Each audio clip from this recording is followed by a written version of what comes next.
प्रिय उपासक उपासिकाओं, आज का विषय है बौद्ध समाज की घोषणा और उसकी आवश्यकता। जैसा कि अभी आप लोग सुन रहे थे, डॉक्टर योगेश धम्मिक ने बताया कि ये महत्वपूर्ण विषय है और इसके प्रति हमें सजग भी रहना चाहिए, इसके बारे में हमें जानना भी चाहिए। यद्यपि इस विषय पर बहुत बार चर्चा हुई है, मैं उस चर्चा में शामिल नहीं रहा, तो भी मुझे मालूम था कि इस पर कई बार चर्चा हुई है। फिर भी मैं इस विषय को इसलिए आज रख रहा हूं क्योंकि बौद्ध समाज के निर्माण की घोषणा अभी होने वाली है और उसमें थोड़ा ही समय बचा है। हम इस काम के प्रति जितने ज्यादा गंभीर हैं, उतना ही बाकी लोग ज्यादा लापरवाह हैं। अभी समाज ने इस बात को समझा ही नहीं। पहला विषय तो हमें बौद्ध बनना चाहिए था, बाबा साहब की दीक्षा के बाद हमें बौद्ध हो जाना चाहिए था। दूसरा काम था, बौद्ध होने के बाद हमें बौद्ध समाज बनाना चाहिए था। लेकिन हम देख रहे हैं, ना तो हम बौद्ध बन पाए और ना बौद्ध समाज की आवश्यकता को अनुभव किया। यदा कदा दीक्षा के कार्यक्रम हुए, लोगों ने दीक्षा ली और दीक्षा लेकर के बौद्ध बन गए। लेकिन बौद्ध बनने के बाद उनके जीवन में कोई आमूलचूल परिवर्तन नहीं आया। इस बात को हमने बार बार रखा है कि बौद्ध बनने का अर्थ क्या है, यह हमारी समझ में ठीक से आना चाहिए। बौद्ध बनने का अर्थ है कि पुरानी व्यवस्था को छोड़ करके जिस पुराने रूढ़िवादी धर्म में रहते हैं, उस धर्म के साथ अपना संबंध छोड़ते हुए उसके पार, उसकी परंपरा, उसके प्रतीकों का त्याग करते हुए बौद्ध धम्म को अंगीकार करना और बौद्ध परंपराओं, बौद्ध पर्व और बौद्ध प्रतीकों को अपनाना, यह महत्वपूर्ण काम था। लेकिन जो प्राय देखने में आया, जो मैं कह रहा हूं, ये 100% लोगों पर लागू नहीं होती है, लेकिन अधिकांश लोगों पर यह बात लागू होती है कि उन्होंने दीक्षा तो ली, बौद्ध तो बने, लेकिन बौद्ध बनने के बाद जो दो महत्वपूर्ण काम करने थे, पुरानी व्यवस्था से अपना संबंध तोड़ना था और नई व्यवस्था से जोड़ना था, ना तो पुरानी व्यवस्था से संबंध तोड़ने का काम किया और ना ही नई व्यवस्था से संबंध जोड़ने का काम किया। इसलिए जो प्रयास हुआ, दीक्षा लेकर के बौद्ध बनने का जो प्रयास हुआ, उस प्रयास से समाज में कोई प्रभाव नहीं पड़ा। बौद्ध बनने के बाद अगर पहचान बदल जाती, बौद्ध बनने के बाद पर्व और परंपरा बदल जाते, प्रतीक बदल जाते, तो फिर हमारा बौद्ध बनना सार्थक हो जाता। अब भी हम देखते हैं, बहुत सारे लोग दीक्षा लेते हैं, बौद्ध बन जाते हैं, उन्हें मालूम भी नहीं होता कि बौद्ध बनना क्यों जरूरी है और बौद्ध कैसे बना जाए। दीक्षा देने वाले भी इन बातों पर गौर नहीं करते और दीक्षा लेने वाले को तो मान लिया जा सकता है कि उन्हें पता ही नहीं होता। और फिर दीक्षा लेने के बाद वो कहां जाएं, जिस समाज में, जिस जाति में, जिस गोत्र में वो रहते रहे हैं, जहां से उसके पुराने संबंध हैं, रिश्ते नाते हैं, अब वो कहां जाए। अब पुरानी व्यवस्था के लोगों के साथ रह करके अगर कोई व्यक्ति कहे कि मैं बौद्ध हूं, तो एक नाइंसाफी होती है, क्योंकि जिन लोगों में रहता है उनकी बहुतायत है, उनके साथ वो व्यक्ति रहने लगता है, उनकी परंपराओं में भागीदार बनता है, उनके पर्व को मनाता है, उनकी भाषा बोलता है, उनके द्वारा आयोजन किए गए कामों में वो भागीदार बनता है। तो फिर समझ में नहीं आता कि उसकी दीक्षा का अर्थ क्या रहा। उदाहरण के लिए, अगर किसी के घर में कोई मृत्यु हो जाए तो बौद्ध बना व्यक्ति भी निकटता के कारण, समाज का हिस्सा है, इस कारण उस सारे आयोजनों में भागीदार बनता है जिनमें नहीं बनना चाहिए उनमें भी बनता है। फिर वह उस सारे आयोजनों में अपनी उपस्थिति दर्ज करवाता है जो बौद्ध बनने के बाद प्रतिबंधित होते हैं। जैसे मृत्यु भोज की बात है। अब जो व्यक्ति बौद्ध बनने के बाद भी मृत्यु भोज में शामिल होता है, मृत्यु भोज खाता है, तो उसके घर में जो कोई किसी की मृत्यु होगी तब उसे भी सामाजिक दबाव के कारण, सामाजिक प्रतिष्ठा के कारण मृत्यु भोज करना पड़ता है। तो ये बौद्ध परंपरा नहीं है, तो भी वो करता है, क्योंकि वो कहता है कि समाज में रहता हूं, समाज को तो मानना पड़ेगा। अब समाज में रहता तो किस समाज में रहता है, ये विषय बहुत प्रासंगिक है, बहुत महत्वपूर्ण है। जिस समाज में रह रहा है वो तो उसका समाज है ही नहीं। हम इंसानियत की बातें करें तो हमारा व्यवहार अच्छा हो सकता है सबके प्रति, लेकिन जब समाज की बात करते हैं, सामाजिक मूल्यों की बात करते हैं, सामाजिक प्रतिष्ठा की बात करते हैं, हम किस धर्म के अनुयायी हैं उसकी बात करते हैं, तब फिर वो लोग हमारी विचारधारा के अनुरूप नहीं है, हमारी परंपराओं के अनुरूप नहीं है। उनसे हम अपनी पहचान अलग कैसे बनाएं?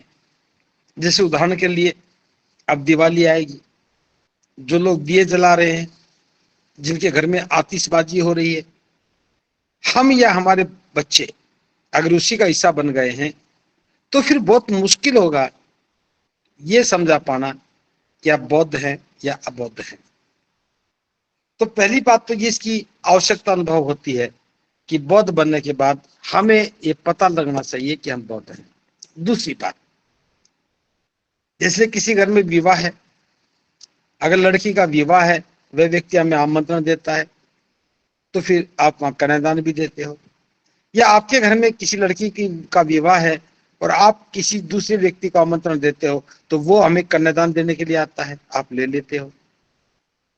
तो ये भेद नजर नहीं आता, हम भी वैसे ही बन जाते हैं जैसे पहले थे।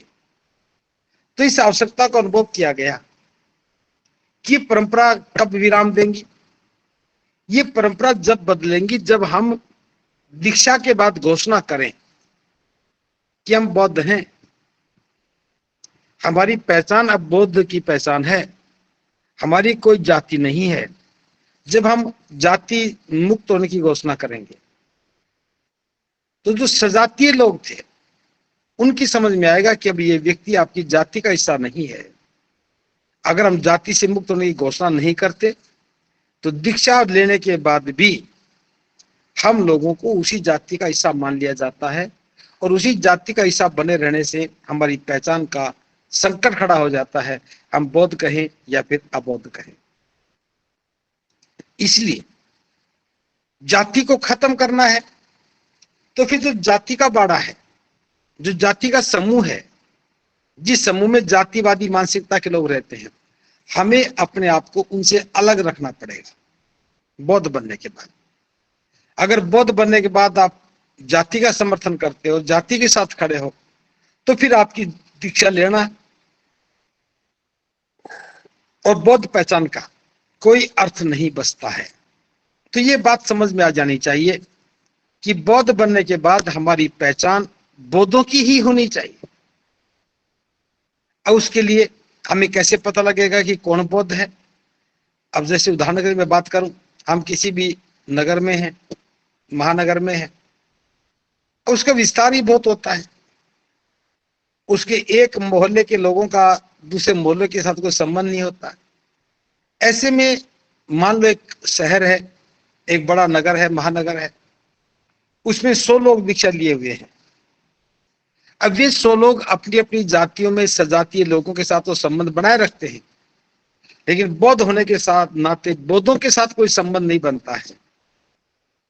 तब उसे कभी लगता ही नहीं कि मेरा भी कोई समाज है, तब उसे लगता ही नहीं कि मेरा भी इस समाज के कोई लोग हैं, मेरे भी धर्म बंधु हैं। अब सामान्य रूप से कोई दिक्कत नहीं आती, लेकिन जब घर में अपने बच्चों के रिश्तों की बात आती है, तब फिर वो अपनी पूर्व की जाति को ही आधार मान करके सजातीय लोगों में ही विवाह संस्कार करने लगता है। और जो लोग सही अर्थों में बौद्ध बने हैं, उनको पहचान नहीं पाता है, नहीं पहचानने के कारण उनसे संबंध नहीं बनते हैं।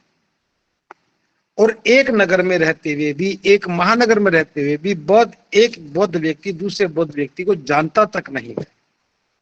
जब जानता नहीं है तो रिश्ते नाते की बात कैसे सॉल्व होगी? जब जानता नहीं है तो सामूहिक वंदना जैसे कार्यक्रम कैसे हो पाएंगे? और जब तक व्यक्ति स्पष्ट रूप से नजर नहीं आए, तब तक कोई व्यक्ति उसे पूछने का साहस कर ही नहीं सकता कि उसका धर्म कौन सा है, उसकी जाति कौन सी। अभी तक मैंने देखा है, आप सबने भी देखा होगा, कि दीक्षा लेते समय तो हम बहुत शोर मचाते हैं, लेकिन दीक्षा लेने के बाद शोर नहीं मचता है। दीक्षा लेने के बाद हम सोचते हैं भाई हमारा काम तो हो गया, हम तो बौद्ध बन गए। और जबकि वास्तविकता यह है कि बौद्ध कोई बना ही नहीं होता है। तो ये आवश्यकता है बौद्ध बनने की कि हम घोषणा करें, और इस बात की भी घोषणा करें कि जो भी मेरे धम्म बंधु हैं, मैं उनके साथ सामाजिक रूप से संबंध स्थापित करना चाहता हूं। उदाहरण के लिए, किसी नगर में कोई व्यक्ति बौद्ध बनता है, तो पहले से जो बौद्ध हैं, जो पहले से बौद्ध बने हुए लोग हैं, उन्हें पता लगेगा कि कोई एक परिवार बौद्ध बना है, तो उस समूह में से लोग जाएंगे, उनके घर में जाएंगे, उनसे बात करेंगे, उनका वेलकम करेंगे, भाई नए परिवार में आने के लिए आपका स्वागत है। इस प्रकार से जो पुराने बौद्ध हैं, वे अपनी संख्या को विस्तार देने के लिए नए बौद्धों को आकर्षित करेंगे, उनसे संबंध स्थापित करेंगे। जो पुराने बौद्ध हैं, वे अपने समाज को मजबूत करने के लिए, सामाजिक भागीदारी को और ज्यादा बेहतर बनाने के लिए निरंतर प्रशिक्षणों का काम करेंगे। अब जो भी एक व्यक्ति बौद्ध है, एक दूसरा व्यक्ति बौद्ध है, लेकिन दोनों में सामंजस्य नहीं है, घर में वंदना की बात आती तो एक करता है, एक नहीं करता है, सामूहिक वंदना की बात आती तो किसको बुला के बिठाए। तो इन सभी बातों में, जैसे आज हम बात कर रहे हैं कि हर रविवार को सामूहिक वंदना करनी है, लेकिन मैं देख रहा हूं बहुत कम लोग गंभीर हैं। जो सामूहिक वंदना कर रहे हैं, उनको भी नहीं लगता कि वो बौद्ध हैं। क्यों? क्योंकि हमारे पास एक वातावरण निर्मित नहीं हुआ है, और वातावरण निर्मित नहीं होने की वजह से हमारी पहचान का संकट आ पड़ा है। इसलिए यह आवश्यकता है कि हम अपने आप को बौद्ध घोषित करें। बौद्ध घोषित करने के साथ हम बौद्ध समाज को भी घोषित करें, समाज के कुछ कायदे कानून बनाएं, और कम से कम महीने में एक बार या फिर 3 महीने में एक बार हमें बौद्ध समाज के लोगों को साथ बैठ करके खान पान करना होगा, साथ बैठ करके अपने विकास के लिए योजना बनानी होगी, साथ बैठ करके हम कैसे प्रगतिशील बने, कैसे बच्चे संस्कारित हो जाएं, कैसे बच्चे पढ़ाई में अच्छे निकलें, इन सभी कामों के लिए हमें बार बार बैठना पड़ेगा। और ये आवश्यकता है, समाज की घोषणा के साथ साथ हम समाज को मजबूत बना सकें। तो ये बौद्ध समाज की घोषणा के बारे में मैंने बताया, उसकी आवश्यकता क्यों है। इसके साथ और भी है, जब तक हम एक समाज का स्वरूप नहीं बनते, एक एक व्यक्ति की पहचान करना बड़ा मुश्किल हो जाता है। मान लो एक समूह में, एक मोहल्ले में, एक गांव में 50 परिवार रहते हैं, और उनमें से एक व्यक्ति बौद्ध बन जाता है, तो भी उसकी पहचान अलग से नहीं बनती है। भले वो बौद्ध धर्म के कितने भी कार्यक्रमों में भागीदार बने, लेकिन जहां वो रहता है वहां कोई भी व्यक्ति से बौद्ध स्वीकार नहीं करता। लेकिन जब एक एक करके बहुत सारे बौद्ध इकट्ठे हो जाते हैं, महीने में एक बार इकट्ठे होते हैं, अपने पर्व परंपराओं की बात करते हैं, तब आसपास के लोग कहेंगे भाई ये लोग तो बौद्ध हैं, हर महीने में एक बार इकट्ठे होते हैं, साथ बैठते हैं, साथ उठते हैं, साथ चिंतन करते हैं और साथ भोजन भी करते हैं। तो आप देखिए, इस प्रकार से एक आवश्यकता की अनुभूति होती है, एक आवश्यकता का एहसास होता है कि जब हम बौद्ध बनेंगे, बौद्ध बनने के साथ साथ बौद्ध समाज की घोषणा करेंगे, बौद्ध समाज की घोषणा करने के साथ साथ हम बौद्धों को इकट्ठा करके एक साथ बैठाने की बात करने लगेंगे, तब हमें लगेगा कि हमारा प्रयास सही दिशा में है। और ये प्रयास सही दिशा में लगे, इसीलिए हमें बौद्ध समाज बनाने की एक आवश्यकता का अनुभव हुआ है। इससे आगे थोड़ा बढ़ते हैं तो बौद्ध समाज की आवश्यकता ये भी जरूरी है, जैसे बहुत लंबे समय से मैं इस बात का अनुभव कर रहा हूं, आपके भी अनुभव इसी दिशा में होंगे ऐसा मैं मानता हूं। अधिकांश लोग हमारे पास आते हैं और कहते हैं कि बंते जी, हमारी लड़की इतनी पढ़ी लिखी है, लेकिन बौद्ध समाज में बौद्धों में कोई लड़का ही नहीं मिलता। हम पूछते कहाँ का प्रयास किया, कहते मैं सब जगह प्रयास किया, कोई बौद्ध समाज में लड़का ही नहीं मिलता। एक व्यक्ति की थोड़ी बात बता रहा हूं, मेरा अच्छा परिचित था, वो जब भी मिलता है शिकायत करता जी बौद्धों में कोई लड़के नहीं दिखते, लड़की की शादी करनी है। मैंने उनसे पूछ लिया कि आपके घर में कितनी लड़कियां हैं? उसने कहा 2 लड़कियां हैं। लड़के कितने हैं? जी 1 लड़का है। तो मैंने कहा क्या उस लड़के के लिए लड़की नहीं ढूंढनी आपको? और ढूंढू तो कहा जी पहले लड़कियों की शादी हो जाए। मैंने कहा ढूंढ तो लो, शादी थोड़ी बाद में कर लेना। मुझे उड़ाना देता रहा, भंते जी आप लोग इतना घूमते हो, एक लड़का तक नहीं बता पाते, फिर क्या फायदा हमारे बौद्ध बनने का। लड़कियों की शादी जैसे तैसे हुई, जब लड़के की शादी की बात आई तो भूल ही गया कि वो बौद्ध है, और उसने अपने लड़के की शादी अबौद्धों में की, क्योंकि वहां से एक अच्छा दहेज मिला। तो इन घटनाओं से ये बात समझ में आने लगी कि लड़कियों के लिए लड़के ढूंढते समय तो बहुत सारे लोग बौद्ध बन जाते हैं, लेकिन उनके घर में जब लड़का है उसकी शादी की बात आती है तो वे खुद भी अबौद्ध हो जाते हैं। और ये आत्मचोनी बहुत लंबे समय से चल रही है। हमें गंभीरता के साथ इस समस्या का समाधान खोजना होगा, और वो कब होगा? जब हम, जो भी व्यक्ति बौद्ध बनता है, उसके बौद्ध बनने के साथ उसकी घोषणा होती है, तब हम उसे अपने बौद्ध समाज का हिस्सा बना लें, उसके सुख दुख में भागीदार बने, उसे धर्म की परंपराओं को सीखने सिखाने के लिए सहायता करें, और उसे भी समझ में आने लगे कि धर्म के प्रति उनकी जिम्मेदारियां क्या है, उसे भी समझ में आना चले लगे कि धर्म के प्रभाव से उसका कल्याण कैसे हुआ है। तो ये एक बहुत बड़ी आवश्यकता है कि हम अपने समाज की पहचान को कायम रखने के लिए, एक समाज को ताकतवर बनाने के लिए, हम अपाहिज है इस विचार से बाहर निकलने के लिए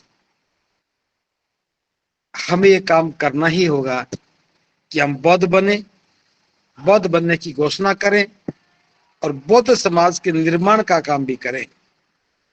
जब तक बौद्ध समाज के निर्माण की प्रक्रिया शुरू नहीं होगी, तब तक बौद्ध बनने और नहीं बनने का हमें कोई लाभ नहीं है। तो मैंने बहुत थोड़े शब्दों में आपको बताया कि एक पहचान के लिए जरूरी है कि हम बौद्ध बने, हमारा समाज बौद्ध बने। पहचान के साथ साथ सम्मान और स्वाभिमान के लिए जरूरी है कि हम बौद्ध बने, और बौद्ध बनकर के बौद्ध परंपरा, बौद्ध प्रतीकों को माने। जब हम गंभीरता के साथ धम्म की शरण में रह करके इस प्रकार का आचरण करने लगेंगे, तब निश्चित रूप से हमारी पहचान बनेगी, और पहचान बनने के साथ साथ हम आगे भी बढ़ेंगे लोगों का विश्वास बहाल होगा, उन्हें भी लगेगा कि जब इतने लोग आगे आगे चल रहे हैं तो मुझे भी पीछे चलने में क्या दिक्कत है। और इस प्रकार से हम बौद्ध समाज के निर्माण की जो प्रक्रिया है उसको स्ट्रेंथन कर सकते हैं, ताकत में बदल सकते हैं और उसको और मजबूती प्रदान कर सकते हैं। इसलिए हमारी जितनी भी समस्याएं हैं जिसकी वजह से हम बौद्ध बने हैं, अगर उन समस्याओं का निराकरण बौद्ध बनने के बाद नहीं हो रहा, तब निश्चित रूप से हमें मान लेना चाहिए हम दिशाहीनता के शिकार हैं। हमें जिस विषय को समझना चाहिए उस पर बात नहीं हो पाती।